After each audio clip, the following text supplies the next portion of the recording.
Olá! E a grande musa inspiradora de Tomás Antônio Gonzaga foi Marília de Dirceu, um dos livros cobrados no vestibular da FUVEST 2024. E por falar em Confidência Mineira, tratemos também do Romanceiro da Inconfidência, de Cecília Meirelles, outro livro também cobrado no vestibular. E para falar sobre esse tema, eu trago aqui a Valquíria de Souza Costa, ela que é professora de língua portuguesa do curso e colégio Objetivo. Seja muito bem-vinda, Valquíria. Ai, muito obrigada, Malu, adoro estar aqui. Obrigada pela oportunidade. Bom, esse ano o romanceiro ele já vinha sendo cobrado nos vestibulares, né? Agora, esse ano, a novidade é Marília de Dirceu. Exatamente. A Marília de Dirceu entra a partir do vestibular 2024 e vai. Quer dizer, nós temos a lista até 2026. Então, até 2026, Marília de Dirceu estará na lista. E pode ser que continue depois, quando eles divulgarem as próximas listas. Muito bem. Então, quer dizer que a Confidência Mineira está em alta? Pois é, não é? Acho que um pouco de busca da nossa nacionalidade, né? Você vê que Marília de Dirceu, o Tomás Antônio Gonzaga, que é o autor, né, de Marília de Dirceu, além de poeta do arcadismo, ele foi também inconfidente, né? Vários inconfidentes são poetas do arcadismo. É o caso do Cláudio Manuel da Costa, Alvarenga Peixoto, e nós temos aí, então, o Romanceiro da Inconfidência também, não é? Que vai falar do Tomás Antônio Gonzaga. Então, ele está em duas obras, como poeta, no Marília de Dirceu, e como inconfidente e poeta, lá no Romanceiro da Inconfidência. Mas, Valquíria, nós estamos falando de dois períodos diferentes, né? Porque a Maria de Dirceu, nós estamos falando do século XVIII, o Romanceiro da Inconfidência, nós estamos falando de século XX, né? Do modernismo, não é isso? São momentos diferentes na história, né? Sim, momentos diferentes. Você vê que o Marília de Dirceu foi escrito na época, né, da Inconfidência, e o Romanceiro da Inconfidência fala sobre aquela época em que o livro foi escrito e em que tudo aconteceu.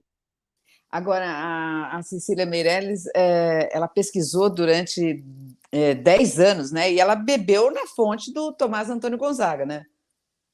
Olha, a Cecília foi fazer uma cobertura jornalística em 1940, lá em Ouro Preto, sobre a Semana Santa em Ouro Preto, que tem muitas igrejas, então, como deve ser a Semana Santa lá. Só que ela não conhecia a cidade. Quando ela chegou naquela cidade, que dá a impressão de que a gente está entrando no século XVIII, ela mesma disse que foi como se a Semana Santa do século XX tivesse se apagado. E ao olhar aquelas casas, o calçamento ainda todo do século XVIII, ela sentiu como se os fantasmas do passado estivessem ali olhando para ela. E aí, quando ela voltou, ela disse que os fantasmas vieram com ela, porque aí ela não conseguia parar de pesquisar. E pesquisou durante muito tempo, e então só em 1953 é que esse livro veio a ser publicado.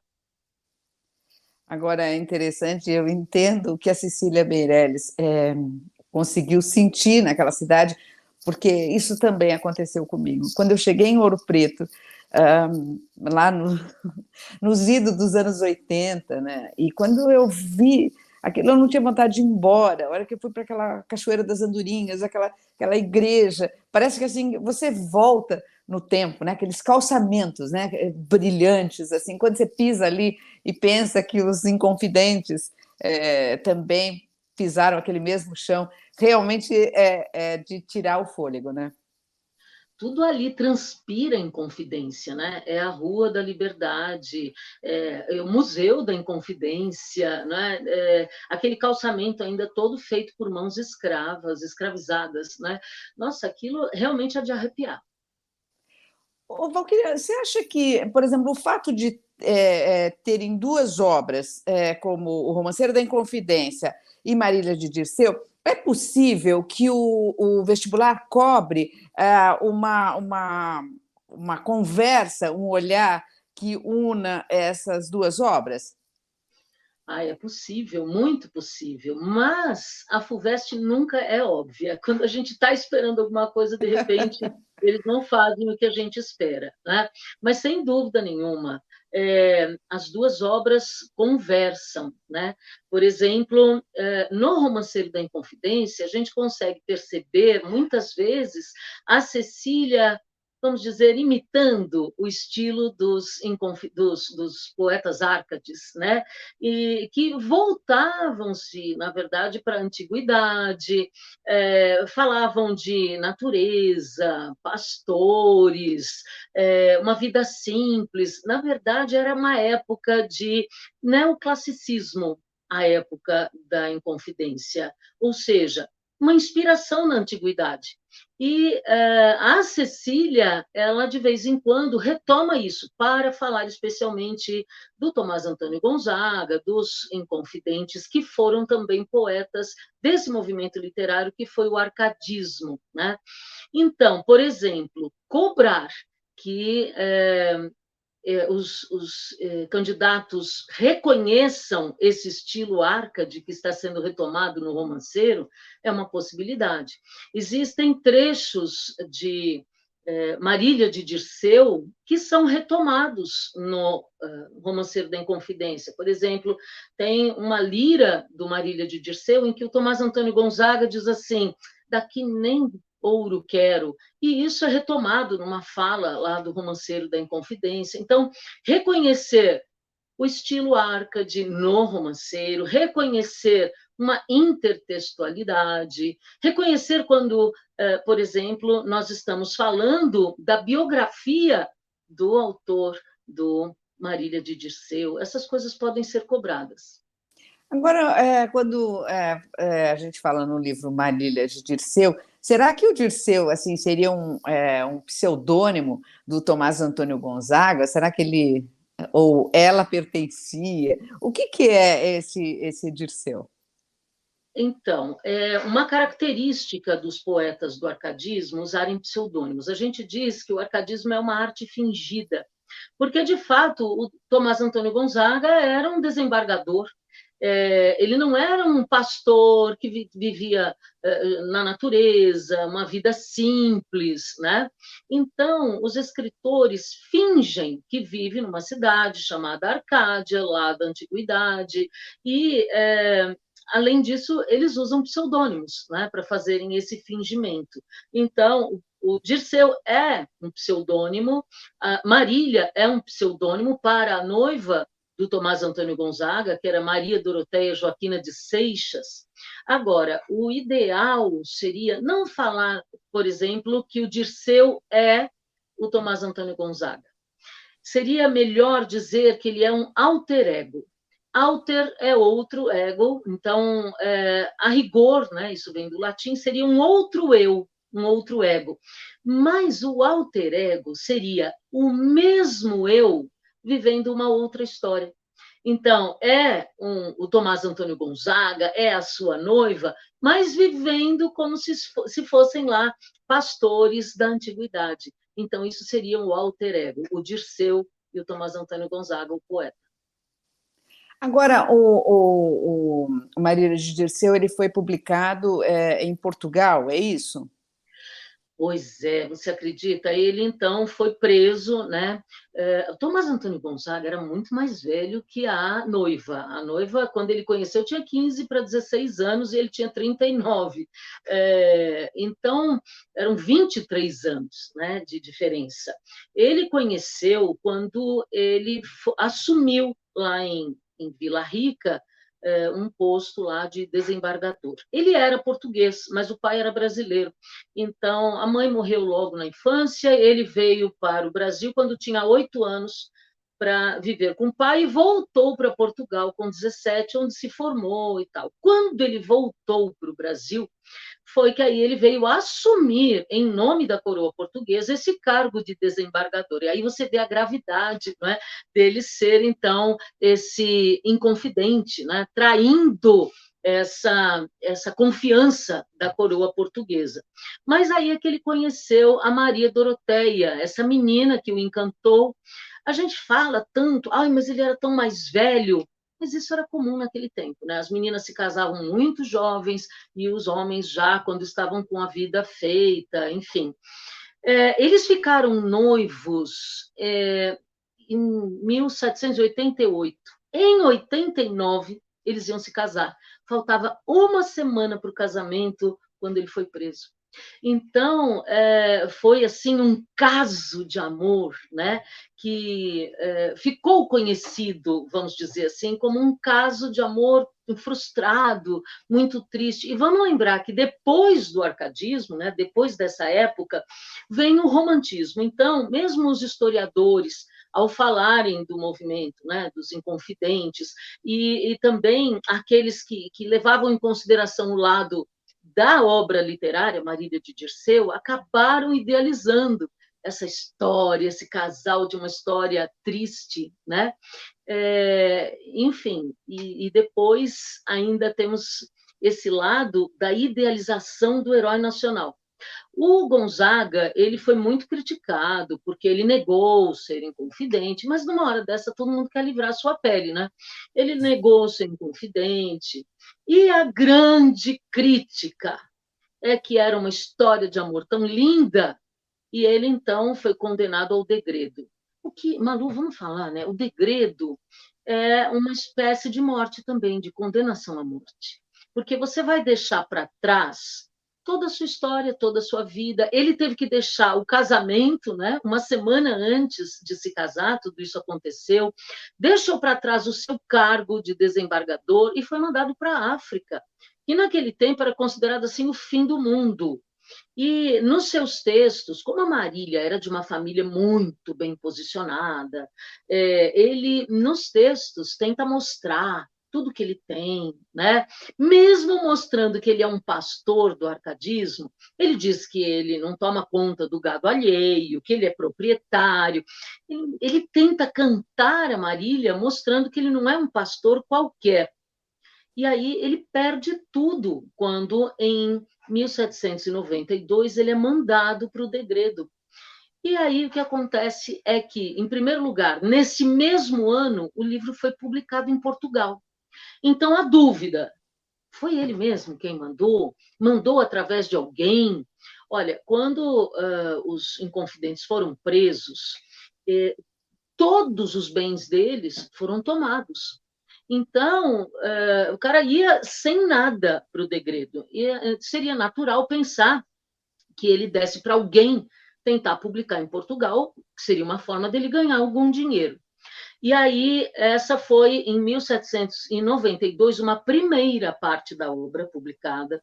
Depois nós tivemos, 7 anos depois, uma segunda parte da obra, e depois uma terceira que ninguém sabe se foi mesmo ele que escreveu, se os textos não são do Cláudio Manuel da Costa, que incluíram lá no meio.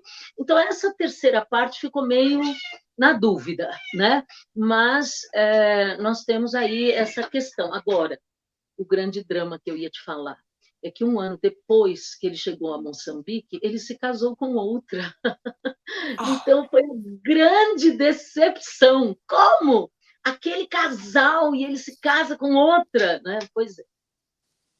O fingidor, o fingidor. Pois é, mas aí também todo mundo é contra ele. E eu também, mas vamos pensar um pouquinho que aquele indivíduo perdeu tudo, ele não podia mais ter a sua Marília, não é verdade? Ele não podia mais retomar a vida dele aqui, ele teve que refazer a vida dele lá, e refez. Agora, ela aqui ficou bem, bem triste. Ela não se conformou. E a vida inteira, né? Ela nunca se casou. Existem até algumas pessoas que especulam que ela teria tido um caso com alguém, tenha tido até filho, mas a grande história dela é de que ela realmente morreu aos 86 anos solteira. E foi a eterna Olha, Marília. a eterna. Passou para a história, né? Ficou como Marília de Dirceu, né? Agora você vê, né? A Valquíria sempre tem que entender o pretexto, o contexto. Eu sempre falo isso aqui nas nossas conversas, porque assim é preciso entender o contexto histórico que se vivia, né? A questão da mulher, Era outra situação, né? Quer dizer, da mulher que fica esperando, do homem que vai embora, esse homem provedor, esse homem que dá as cartas, né? Nós estamos falando de outro contexto de realidade, né? Outro contexto, você imagina uma menina como ela, na época em que ia se casar, se não me engano, tinha 21 ou 22 anos já, porque foram 7 anos desde que ele a conheceu até o noivado e o casamento, né? Que seria, então, que aconteceria, né? Agora, você imagina uma menina de 22 anos, se fosse hoje, ia falar, então, vai tudo às favas e eu vou para Moçambique. Eu vou dar um jeito, vou atrás dele. Mas naquele tempo, obedecia mesmo, né, aos pais. Imagina o que você vai fazer lá. A África, naquele tempo, era considerada assim, meu Deus, o fim do mundo, um lugar cheio de bichos, né, entre girafas e elefantes e leões e tudo mais, havia também as febres. Aliás, quando ele chegou lá, porque já tinha, né, essas coisas aí de malária, suponho, né, enfim, quando ele chegou com febre. O Romanceiro da Inconfidência fala disso. Ele chegou já com febre e quem cuidou dele foi a moça com a qual ele se casou, que era a filha de um comerciante bem posicionado, Juliana Mascarenhas. Então, ele acabou falando, olha, minha vida pretérita, né, meu passado está perdido, então deixa eu me apegar ao que eu tenho agora. Agora, então, a suposição, né, de que ele tenha mandado a Portugal os seus manuscritos, né, ainda antes de ir para o Degredo, encarregou alguém de publicar lá o livro para ver se ele conseguia receber alguma coisa. Valquíria, no início da nossa conversa, você diz que o ponto de convergência entre o romanceiro e Marília seria essa tentativa, né, vamos dizer, dos responsáveis aí pela organização da FUVEST, de tentar trazer um Brasil para mais perto, né? À luz desse contexto, o que o aluno, o candidato ao vestibular da FUVEST deste ano, para onde que ele tem que dirigir o olhar dele? Olha, o modernismo, e Cecília Meirelles é modernista, ela é da segunda geração modernista, que vai de 30 até 45, ela é contemporânea de Drummond. O modernismo como um todo busca a nossa identidade, quem somos, né? Na primeira geração modernista, o Mário de Andrade fez o Macunaíma e chegou à conclusão de que o Brasil é uma mistura, a nossa nacionalidade é uma mistura. O modernismo busca falar do cotidiano, né, de um Brasil próximo. É o caso do Drummond, por exemplo, num livro também pedido pela FUVEST, que é o Alguma Poesia, em que ele vai falar de Itabira, a sua cidade, que era explorada pela mineração de ferro, a princípio por uma empresa inglesa e mais tarde por uma junção de uma outra empresa inglesa com uma empresa norte-americana e o governo Vargas, que foi a criação da Vale do Rio Doce, que hoje é a Vale. E o Drummond, ele fala do Morro do Cauê, que havia em frente à sua casa, e que foi tão explorado, sem trazer praticamente nenhum benefício para os habitantes da cidade, né? Que aquele morro virou uma cratera, tamanha exploração. Agora, o que é que faz a Cecília? A Cecília também vai falar de Brasil, só que, em vez de falar da exploração ali, naquele momento do século XX, ela vai lá para o princípio da mineração e ela vai fazer um livro que, mais ou menos como o Macunaíma, lá da primeira geração, do Mário de Andrade, vai mostrar que o Brasil era essa mistura. Porque naquele tempo, nós vamos encontrar no Romanceiro da Inconfidência pessoas escravizadas, assim como a gente vai encontrar uma Chica da Silva, que foi senhora de pessoas escravizadas, né? Casada com o contratador Fernandes, ali da região do Tejuco, a região de Diamantina. E você quer saber? É a mesma região de Brumadinho, de Mariana. Então, você vê que a exploração, né, da mineração ela vem desde lá de trás. E essa mistura do Brasil Nossa, ali em Ouro Preto, a gente já tinha o anúncio do que o Mário de Andrade vai falar na primeira geração modernista. Porque, como eu estou te dizendo, eu vou ter portugueses, eu vou ter pessoas escravizadas, eu vou ter um Chico Rei, que vindo do Congo, né, e o que se diz é que ele era um rei no Congo, ele acabou conseguindo libertar as pessoas do seu povo aqui, né? E, aliás, quando eles comemoravam isso, isso gerou a congada, o congado aqui no Brasil. Então, e tudo isso era permitido aqui dentro. Ao mesmo tempo em que eu vou ter amigos, eu vou ter traidores. Então, nós temos um Brasil dividido, né? Gente mais culta que quer uma libertação das mãos de Portugal e gente que quer se aproveitar, né, do contato com a coroa portuguesa. Então, tudo isso, eu acredito que seja interessante a gente observar no Romanceiro da Inconfidência, né? E já no Marília de Dirceu, é observar mesmo, né, o que aconteceu naquela história daquele casal. E é lógico, né, as características do arcadismo e tudo mais. Porque são vias diferentes, né? Por exemplo, Sim. o romanceiro, ele parece mais um livro histórico, né? E o Marília, ele, embora a história também ela esteja ali, mas é pelo amor, né? O viés dessa paixão que ele tinha pela Marília, né? Quer dizer, são vieses diferentes, mas que levam a um lugar muito parecido, né?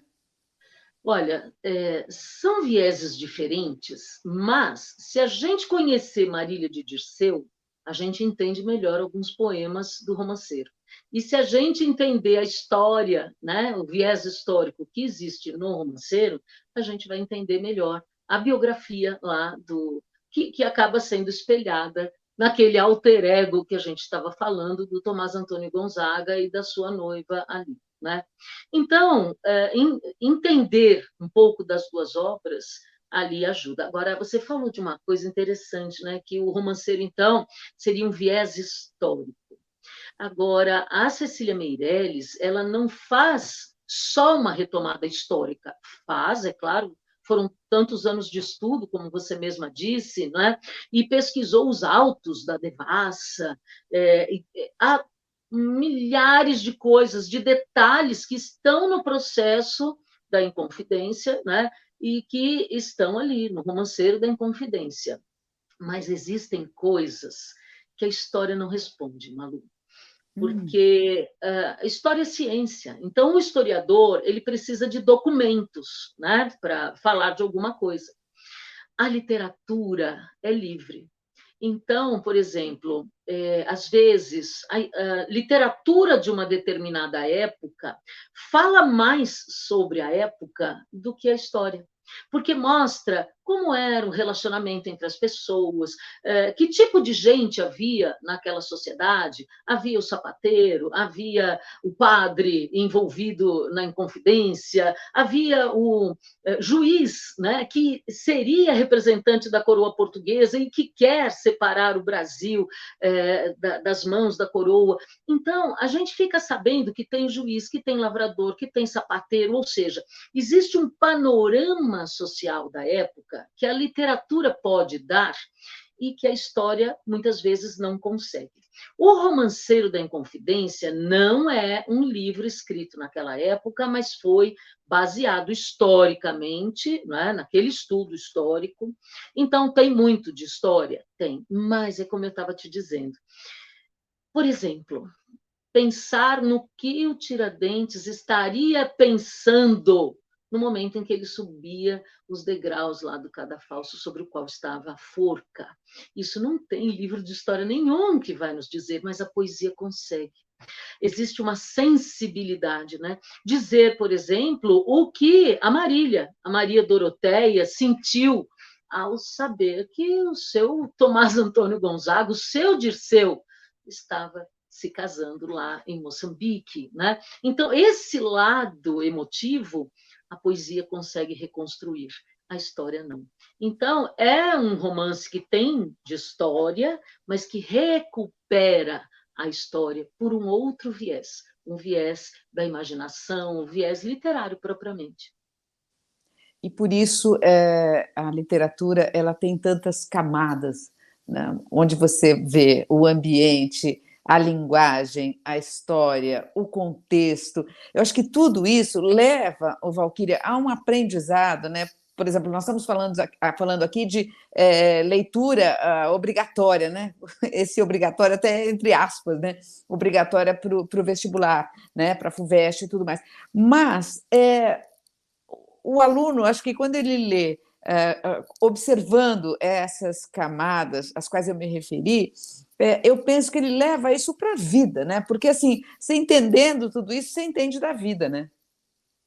Então, muitas vezes os alunos me perguntam: para que a gente estuda literatura?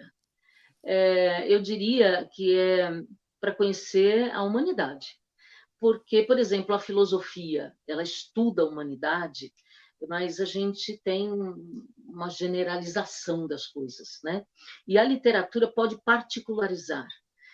A literatura traz, né, exemplos e que, na verdade, ao entrarmos em contato com isso, a gente acaba conhecendo. É por isso que a gente fala que amplia o ponto de vista, né? Quando a gente lê, sem dúvida nenhuma. Se o estudante consegue ler realmente assim, com vontade, né? Não com aquela má vontade de que esse livro foi escrito em 1800 e pouco, vai com vontade. Como quem vai, evidentemente, vai desvendar um mistério, ok, vai procurar a palavra em dicionário, mas se ele vai com vontade, com certeza ele vai amar todas essas obras. O Romanceiro, o Marília de Dirceu, todas elas. E, por exemplo, você falava da Cecília Meirelles, né? Que ela chega como jornalista e vai fazer uma matéria. Quer dizer, Sim. quando ela olha para isso, é o olhar curioso do jornalista, né? E que pode ser do visitante, pode ser do turista que chega a Ouro Preto até hoje e ele vê ali, ele sente. Então, ela, como jornalista, ela leva isso e faz um registro de uma época, né? De uma época e do Brasil, né? Porque ela acaba mostrando que o Brasil é essa mistura que a gente estava falando desde o início, e você vê que é interessante, era a Semana Santa de 1940. No entanto, toda essa delação da Inconfidência Mineira, da Conjuração Mineira, aconteceu na Semana Santa. E muitos fatos ali, né? Às vezes a gente vê, por exemplo, no Romanceiro, tem lá um pai que mata uma filha por causa enfim, ela estava interessada num rapaz que ele não queria, né?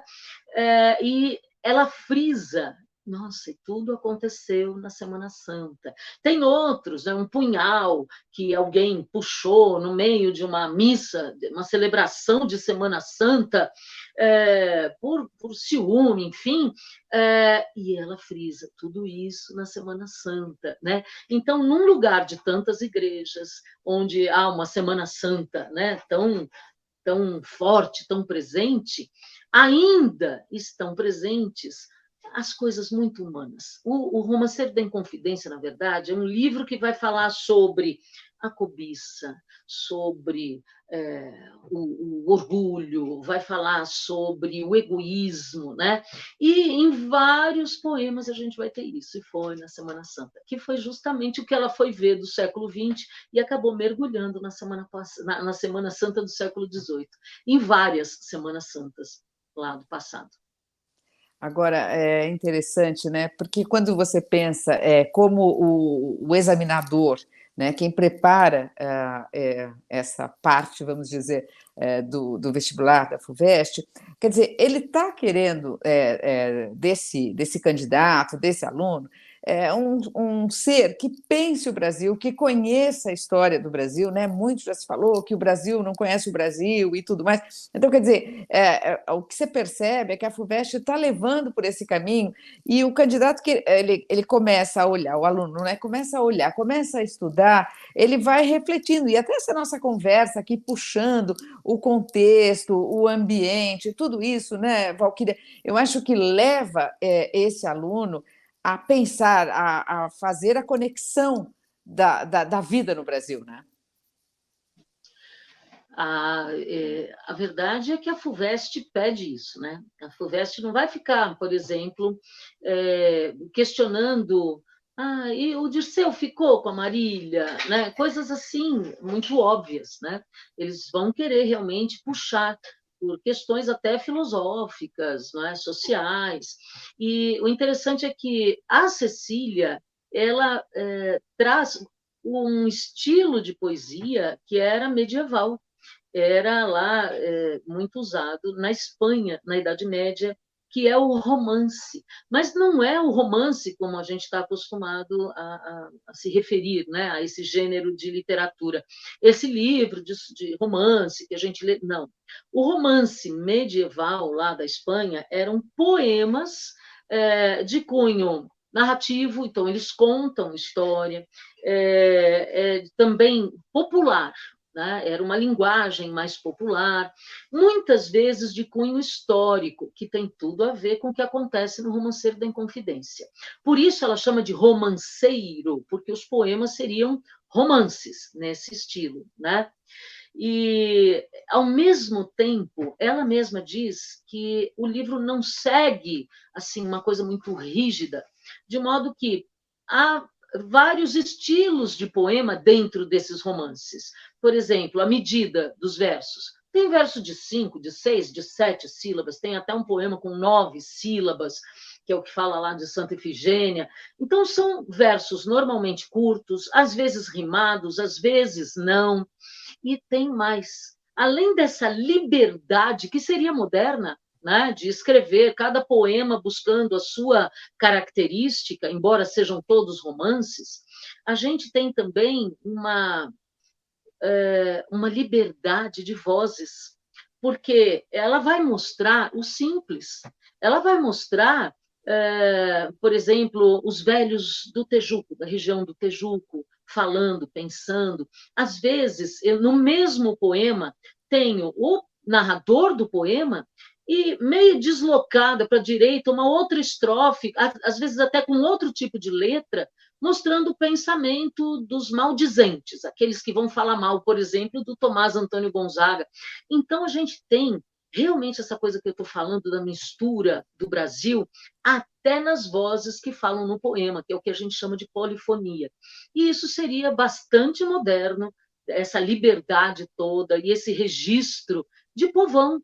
A Cecília, ela não vai ficar mostrando o pensamento, por exemplo, dos poderosos. Ela mostra detalhes. Por exemplo, nós temos penúltimo, antepenúltimo poema do texto que fala sobre os cavalos. Os cavalos que, na verdade, antes eram livres, aí passaram a servir aos homens escravizados, né? E eram, na verdade, os grandes mensageiros desse desejo de liberdade, né? Levando mensagens, né? Com, sim, os seus cavaleiros lá em cima, com o próprio Tiradentes em cima, e no final do poema estão todos enterrados, tanto os cavalos como os homens, mas a grande mensagem é: puxa, se os homens aprendessem essa simplicidade dos cavalos, né? Puxa, eles seriam os grandes professores, eles que eram escravizados, tanto quanto as pessoas escravizadas ali, né? E que enxergavam tudo com tamanha docilidade, sem aquela cobiça que levou a tudo que aconteceu, né? A gente, antes da Inconfidência, teve também a revolta de Vila Rica, também tivemos na revolta de Vila Rica, o Felipe dos Santos, que foi também enforcado, esquartejado. Então, tudo por causa de cobiça, dessa coisa do ouro, a febre do ouro, né? Então, a Cecília vai mostrar coisas mínimas, desde o olhar dos cavalos a, por exemplo, um dedal com que Tomás Antônio Gonzaga bordava o vestido de noiva da Marília, porque na época era uma coisa muito chique, vamos dizer, o noivo bordar o vestido de noiva. Certamente ele tinha ajuda, eu acho, né, de várias bordadeiras, mas ele bordava também com fios de ouro, inclusive, que era muito normal para a classe social deles, né? Mas falar do dedal que foi encontrado entre os bens dele. Outra coisa é que ele, como desembargador era tido como corrupto, né? Enriquece porque molham a mão dele. E, no fim, os bens que ele tinha não condiziam com essa fama de corrupção. Ele não tinha tantas coisas assim, isso aparece lá no Romanceiro. Nós temos um lenço bordado pela Marília, né? Assim, sabe, meio a Penélope esperando Ulisses voltar, né? E ela bordava um lenço pensando nele. Então, essas coisas simples estão no Romanceiro.